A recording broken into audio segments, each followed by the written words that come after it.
Hello everybody, this is Mr. Rob and welcome back to another episode of the South Carolina Gamecocks Dynasty here on EA Sports College Football 25. As today we look to end our losing streak against Georgia as they come to town in this rivalry matchup. Both teams coming off of losses. The Gamecocks are losers of 2 in a row thanks to the fact that they can't hold on to the football to save their life. Well, Georgia fell to number 11 in this past rankings after losing in Jacksonville to the Florida Gators. Both teams looking to get back on track. It's not going to be easy for the Gamecocks here on Willie B, but we'll see what they can do. If you're excited for this one, make sure you drop a like and you subscribe down below, especially if you want more Dynasty Mode content. It will be Georgia starting off with the football. Here's a look at this rivalry in the past. Georgia won the last meeting back in 2023, 24-14. They have dominated this rivalry. But South Carolina looking to try to turn the tides here today is on 1st and 10. They get in the backfield. There's a loss by the Kennesaw State transfer, Denelius Johnson. 2nd and 10 now. Ryan Puglisi is the quarterback. Gunnar Stockton is the backup. So they are running with Puglisi. They give it off for a gain of 5 on the second play, and now it's 3rd and 5. Puglisi to the air, looks left side. That one's caught. That's the impact receiver, London Humphrey, with the first down.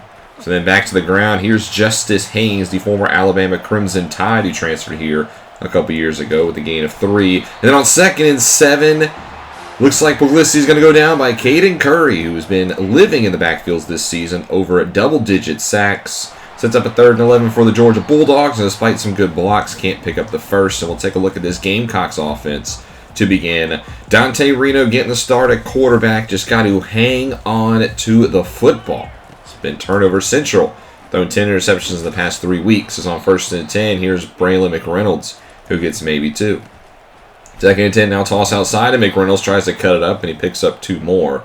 And an early 3rd and 6 for the Gamecocks. Reno trying to set up a screen off the back of a lineman, but McReynolds can't hold on.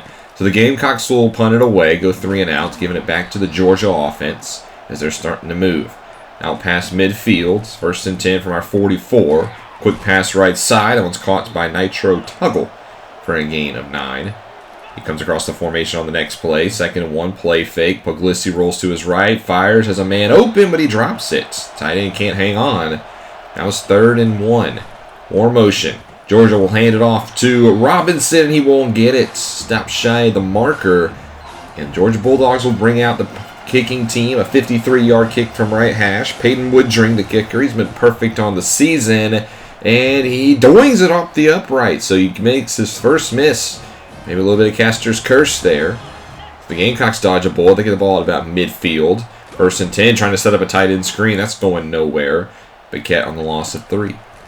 2nd and 13, heavy blitz, and this one's intercepted, picked off on the outside. What a play out there. That's just a great interception by Georgia. So first turnover of the day for the Gamecocks. Thankfully, though, is 3rd and 5, and Georgia will not get it. They try a draw play to Robinson, and it doesn't work. And they're going to trot out the field goal team. This is a 60-yard kick from left hash this time. Woodring, who just missed one on the last drive, kicks it, and he drills it right down the middle. 60 yards for Woodring. Breaks the tie, and we'll go into the end of the first quarter. Georgia up 3-0 here in Columbia, thanks to the long field goal. Gamecocks had the football. They've done better at every offensive statistic today, besides the turnover battle. Already got 1. Thankfully, they are driving 2nd and 5 from the 34 to hand off to McReynolds, who's tracked down from behind us. The impact linebacker, C.J. Allen, with the tackle. 3rd and 5 now. Reno in the gun. Takes the snap. Looking to throw. Steps up to run with it himself. He's going to pick it up with his legs. Had a man open, but takes the sure thing. That's 10 yards on the ground for Dante Reno. Now to the 25. Back to the air again. Steps up. Wants to run with it again. And he's sacked this time. That is Damon Wilson, the former 5-star from Nokomis, Florida, who gets the sack. Now 3rd and 12. Reno to throw. Heavy pressure. Nobody picks up Allen, and Reno puts the ball on the turf. It's picked up by the Bulldogs. Another turnover, this time on the fumble, as Georgia will scoop it up. And it stays 3-0 off the second turnover of the day for the Gamecocks. At about midfield now, 1st and 10, trying to set up a screen. That one's completely blocked up, and they're actually going to get a holding call on the right tackle, Bo Hewley, who just tackled his man to the ground. Now 3rd and 11. Georgia trying to set up a screen. They have it outside to Haynes, and Justin Haynes is going to make a good effort. Gets 9. Down to the 38, and Georgia again will trot out the field goal unit from 55 yards out. He's missed one from this range, but he hit a 60 earlier from the left hash again, and he drills it. So Woodring again with the long bomb, and the Bulldogs lead 6-0. Next drive for the Gamecocks, 1st and 10 at their own 38. Handoff from McReynolds, and he's got no space. Allen is flying sideline to sideline. 8 carries, 21 yards. 2nd and 7. Here's a swing pass to Sam Ika, the true sophomore from Memphis, Tennessee, who gets the first down out to the 48. And again, the Gamecocks are driving. They just got to finish one of these drives. Next play, slant to Russell, and talk about finishing. Tyshawn Russell from 48 yards out will score, and the Gamecocks have the lead. Big time play by Tyshawn Russell, and South Carolina's up 7-6. Georgia looking for an answer. 2nd and 5. They give it a draw play to Robinson, who gets a great block on the outside by Ernest Green. That frees him to the 41. Gain of about 30 for the halfback. Our 41. Georgia, this time they give it to Haynes up the middle. Sheds an arm tackle, picks up 8. And both halfbacks are going to be a lot to handle. Robinson checks back in 2nd and 2. He gets it, and he won't get there. Willis with the tackle. John Willis has been very good so far this season. Now 3rd and 2. Puglisi's going to keep it himself. We don't expect this. And Ryan Puglisi will pick up the first. Georgia in the red zone at the 20. As the next play, though, he's intercepted. Picked off by Emery Floyd, who reads the routes. And the Gamecocks will hold on to the lead. So Georgia turns it over. It's only the 3rd interception of the season for Puglisi. And that'll take us down to the 2-minute warning. 3rd and 1 here for the Gamecocks. See something at the line of scrimmage. Reno making some changes here. They end up picking up the first down. Now 1st and 10 from the 32. Reno will scramble, look downfield, and he finds Jason Paquette for a big first down. Again, going into Georgia territory off of the true sophomore tight end's catch. Next play, Reno back to throw again. Tries to scramble, and he puts the ball on the turf again. It's picked up by the Bulldogs. 2nd fumble of the day for Dante Reno. And now Georgia with a minute 12 with a chance to go take the lead again. 3 turnovers already for the Gamecocks. Trying to set up a screen for Haynes, and Jerron Willis will smother that one. They go no huddle here inside a minute. 2nd and 8. Puglisi looks across the middle, and he's got Humphreys, but he can't hold on. A big hit jars the football loose. And now a 3rd and 8. Puglisi in the gun. Looks across the middle. He's got his man, and he'll hold on to it. That's Nitro Tuggle with the catch, and Georgia will immediately burn a timeout. 45 seconds left to go. Looking short. Here's the tight end, Jaden Riddell, who getting the start today for the injured Lawson Lucky. He gets 8, now 2nd and 2 outside. Here's Tuggle again. He's got him, goal to go. 6 catches, 57 yards for the sophomore. From the 6, looking left side. This one's caught by Humphreys, who's so dangerous in this area of the field. For the 1, 2nd and goal, it's Haynes who's going to plunge into the end zone for a touchdown. And Georgia will go into the half with the lead, capitalizing off of the fumble. It's 13-7 in favor of the Bulldogs. But we got a game here in Columbia. If we could just clean up the turnovers, this one would be better. Reno's only thrown 1 interception, but now today, we're starting to put the fumble in our pocket.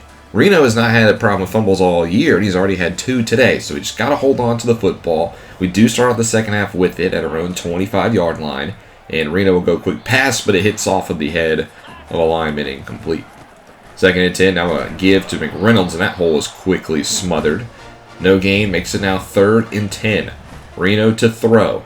Looking short, has Harbor, but he's not going to get to the marker. And it's up the rain out for the Gamecocks. Georgia's offense retakes the field now to begin the year. Set part of the second half. And they give it to Robinson, who has 9 carries, 51 yards on the day. He had a touchdown last week in the loss. Trying to capitalize on that today. 2nd and 6. Play fake to Haynes. Puglisi has the time. Just throws it away. Nobody open. Good coverage downfield. Puglisi 11 for 15 today. 96 yards. 1 interception. Not the best stat line. And on 3rd and 6, he had a man open, but he airmails Humphreys. And we force the punt. Still 13-7. Now the Gamecocks at about midfield. They hand it off to McReynolds. And again, there's just not been a lot of running lanes today. Only picks up 2 on the ground. He's got 39 yards. And now you got a 2nd and 8.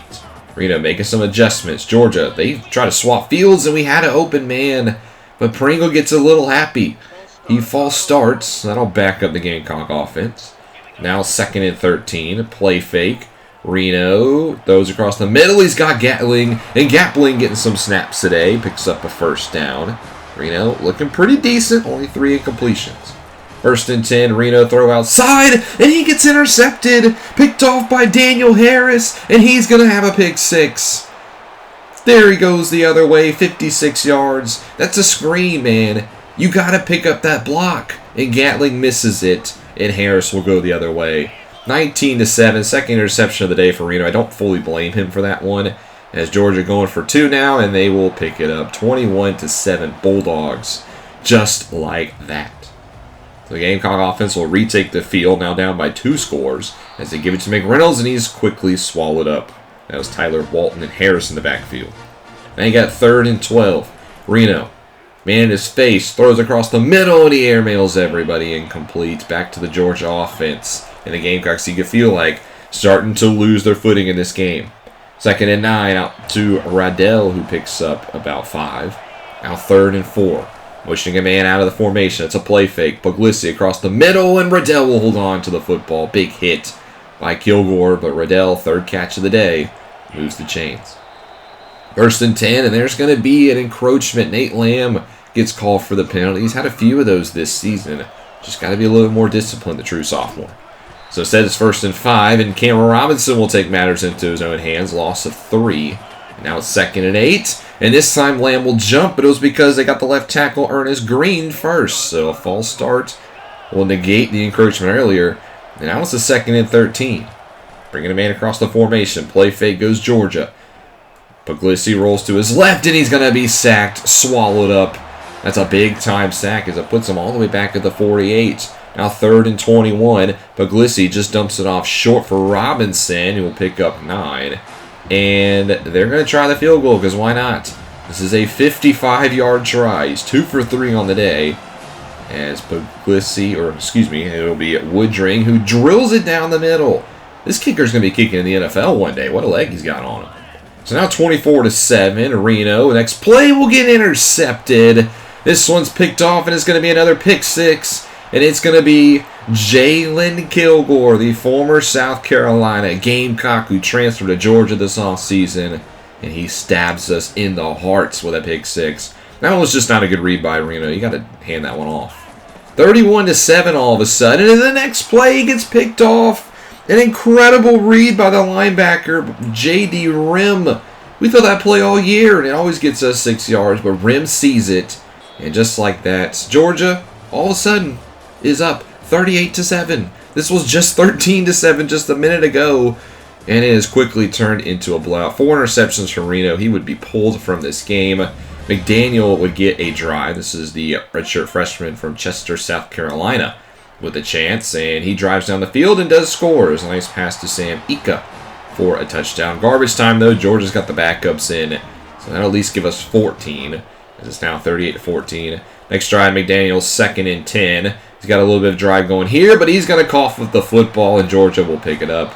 As he starts turning the football over, Georgia would then go down there and set up for a 62-yard field goal from Woodring, and he drills it. 62. I know everybody thinks of Rodrigo Blankenship when they think of Georgia kickers, but Peyton Woodring, he might be better than him. Telvin Byler's going to get a possession now. It's from the 17. He rolls all the way back into his end zone and takes a safety. I don't know what he was doing there, but that was a horrible idea. So now it's 43-14. And then how about a 63-yard field goal? Is this a Georgia record? Woodring from left hash, and he hits it. What the heck? If you had him on your fantasy team, you'd have like 25 points. That'll do it for this one. Georgia wins 46-14 as it turned into an absolute blowout. And it's very frustrating because this is a game we should have won. If it weren't for the 7 turnovers, 4 interceptions, 3 fumbles, and a safety, this game would look a lot different. We outgained Georgia in this game by a pretty decent margin. We just could not hold on to the football to save our lives. And that's just been our Achilles heel in this 3-game losing streak. You can see they only had 244 yards of total offense. And they didn't need it because they had 3 pick sixes. Reno had 4 INTs, is well up over 20 on the season, 14 in his past 4 games. But again, I mean, at least 2, maybe 3 of those interceptions, I don't fully blame them. Georgia just played good defense, or we didn't get the blocks that we needed on the screen. The one that he threw to Kilgore, that was bad. But other than that, defense played good, It doesn't look like it because they gave it 46, but it was all because of the offense. Somehow we did get a commit, though. Angel Casey, the 4-star defensive end from Norcross, Georgia, will commit to the Gamecocks. He is a power rusher defensive end. Again, just targeting this defensive line, trying to make it stronger. He's a guy who will probably play on the edge. Now, it wasn't the only good news in the recruiting. We got a lot of bad news, too. 4-star guard Baraka Baldonado, who I liked a lot, he committed to NC State this week, as well as defensive end Tyrell Willis, who went to Missouri. Two guys that had the top of my board who could have been some more help in the trenches. Steve Jimenez, this one hurts. He goes to Florida or Miami. He was the downfield threat I was hoping to replace Harbor. He stays in state and goes to the Hurricanes. 4-star corner Ty Funchess goes to Auburn. I wasn't as high on him, but it could have been some secondary help. And then 3-star halfback Barry Cush to East Carolina. So we do miss out on a handful of recruits. Here are your top scorers. The Heisman watch starting to heat up. A couple of Alabama guys at the top, but it's Austin Mack leading the way. The Gators, after beating Georgia and Jacksonville, get upset by Arkansas. Not a good look. Big matchup in the Big 12 this week. 6 versus 5. Cincinnati and Iowa State go at it. And same in the SEC. It's 8 Georgia now versus 24 Oklahoma. A couple of big week games going on this week. We'll start off looking at Tuesday. Arkansas State beats Southern Miss. And then Miami beat Boston College on Thursday. Oregon State beats Fresno State. Still undefeated on their Pac-12 debut. Or winless, I should say. Tulane over Rice. Then we get to the Saturday games. Iowa with a close one over Northwestern. UMass picks up a victory over Western Michigan 28-14. Air Force narrowly edges out San Jose State. Marshall over Appalachian State. South Florida beats a winless 0-9 Navy squad. And then Clemson slaughters Florida State 52-3. The Tigers are dangerous. TCU over Baylor in a Battle of Texas Big 12 squads. New Mexico over Hawaii. And then Tennessee scrapes one by Missouri. We'll see Tennessee next week. They're up to number 2. NC State over Cal this week by 14. Georgia Tech beats Duke by 6. That hurts the Duke's ACC chances. Ball State narrowly beats Buffalo. Then we see Kansas over Oklahoma State. UNLV over Wyoming in the Mountain West. Some action now. Miami, Ohio over Kent State before we get back to the Texas area. UTEP with a victory over 14. 24-5. What about that score? Purdue beats Maryland. Cincinnati, close victory over West Virginia, set up their big Iowa State clash. Charlotte tried to be the Group of 5 team. They beat Tulsa. Ohio State wins the Golden Turtles. They double up Illinois. Louisiana over Texas State. UAB now back to 21 with a victory over FAU. Rutgers goes a big road win over Wisconsin, 31-10. Colorado goes down at home to Houston, who's now cracked the rankings, 40-36. Nebraska beats Indiana. And then Western Kentucky dominates Liberty, 48-7. Memphis in a close road victory over Temple. And then Jacksonville State over Kennesaw State, who's now lost 6 straight. Michigan up to 3 with a rivalry win over Michigan State. And Iowa State beats Utah, set up the big Big 12 clash. Vicksburg, big win on the road against Virginia Tech. And then Akron squeaks by Central Michigan at home. We see Minnesota get a big road win over Penn State, keep them at number 16. In the game of the week, Oregon beats USC 34-3. Essentially a eliminator game for the playoffs. The Trojans' 3 losses are probably done. Washington squeaks by Vanderbilt in an interesting non-conference game late in the season. Kansas State knocks off Arizona. FIU beats Louisiana Tech. North Carolina on the road gets a victory over their rivals in Virginia. And there's the upset loss. Arkansas beating Florida in the swamp, 19-14. Colorado State still undefeated in the Pac-12 over Utah State in a pretty big game. LSU 55 on the board beats Auburn. Georgia Southern goes to Coastal and wins 37-13. Not going to talk about that game. Boise State gets their first Pac-12 victory over Washington State on the road. UCLA over San Diego State. Oklahoma still a winless Texas A&M in the conference. It was the Sooners who got the victory. Arizona State over BYU. Alabama smothers Ole Miss down in Oxford. And then Kentucky with a narrow victory over Mississippi State, who's been playing a lot better football recently. Louisiana Monroe over South Alabama. And then SMU gets a victory over Stanford. Here are players of the week. Xander Pratt had 3 interceptions, a forced fumble, 2 forced fumble recoveries, and a touchdown. How did Bowling Green lose that game? And then Draylon Miller with 4 total touchdowns for Colorado. In terms of the SEC, Damon Wilson had a big game against us. And then Cameron Sheldon had 4 rushing touchdowns for Tennessee. We'll see him next week. Here's a look at your rankings. 2 SEC schools at the top, followed by 2 Big Ten squads. Alabama passes Tennessee this week. They get up to number 1, while the Vols are number 2. Clemson up to 11. And you can see a couple teams going down. Duke only went down 2. And then Notre Dame, Oklahoma will join the top 25. Fun. Got some big games this week around the country. Here's a look at the bracket there real quickly. Again, Duke's holding on to the 4. No Clemson. Still some stuff to sort out here. We'll take a look at it more as we get deeper into the season. As here are some of the games this week. Obviously, Cincinnati, Iowa State, we talked about. Same thing with Georgia, Oklahoma. Clemson will go to Duke. We'll see the Blue Devils are for real. Can they bounce back after their loss to Georgia Tech? And then number 4, Oregon will play host to Nebraska. Trying to hold on to that top Big Ten spot along with Michigan. But this week, we're going to go on the road and face number 2, Tennessee. And this is a game we've had circled on our calendar all season because we're going to get a look at LaNorris Sellers again, who sold on us by transferring to Tennessee. And, well, he wanted to go to a championship contender, and, well, Tennessee is number 2. So there's that. He was technically a backup behind Nico Iommieva, but Iomieva's been hurt, so we get to see Sellers this week. I'm excited for this one. Could be a slaughter. It's not going to be easy, but I would love to go into Knoxville and upset Tennessee. We'll see that one in the next episode. Thank you guys so much for watching. Again, I'm sorry we're on this 3-game losing streak, but it's been tough. We'll look to bounce back next week. If you enjoy, make sure you drop a like and you subscribe down below, especially if you want more Dynasty Mode content. This is Mr. Rob, and I'll see you in the next one.